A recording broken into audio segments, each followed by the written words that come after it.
მორიელი ზოდიაქოებს ან მეათე სახლში თუ გაგვდის ტრანზიტული იუპიტერი, მორიელებს მეათე სახლში გაუდით და გააფართოვეთ მათ სტატუსს სხვათა შორის ახალი შესაძლებლობები კარიერაში, მაგალითად შეიძლება ახალი ჰორიზონტები დაინახონ კარიერაში. შეიძლება ესე კარიერას არ მივდევდე, მაგრამ ჩემ საქმეში ვიყო საკმაოდ ავტორიტეტული, ხო, ვიღაცეებისთვის. ეს არის მეათე სახლი. აი, ჩემი პირადი მიღწევები რამდენად დანახვადი არის ეს საზოგადოებისთვის, რამდენად შემიძლია ეს გავიტანო საზოგადოებაში.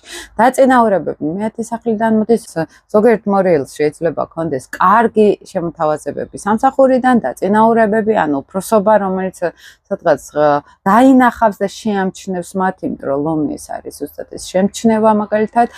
მეათე სახლი არის ნიჭი და უნარები ჩვენი, რომელიც სადღაც სახელს მოგვიხვეჭავს, ესე რომ ვთქვათ, და ძალიან ბევრისთვის ეს შეიძლება კარიერული წინსვლის ერთ-ერთი ფაქტორი იყოს და ერთ-ერთი დამხმარე სერიოზული. მინიმუმ აფართოვებს ჩვენს შინაგან პოტენციალს სადღაც. მე უკვე უფრო მსუბუქად დავინახო რა მინდა ამ ცხოვრებაში, რა შესაძლებლობები მაქვს კარიერული კუთხით, ხო, და ეს არის პასუხისგებლობები და სტატუსი, მაგალითად, ზოგმა შეიძლება საერთოდ თავისი ბიზნესი დაიწყოს, ან თავის საქმე დაიწყოს, იმიტომ რომ მეათე სახლი ეს ჩვენთან ეს არის ჩემი საქმიანობა, ჩემი ბიზნესი, ჩემი პროექტი, მოდი ესე ვთქვათ, ხო?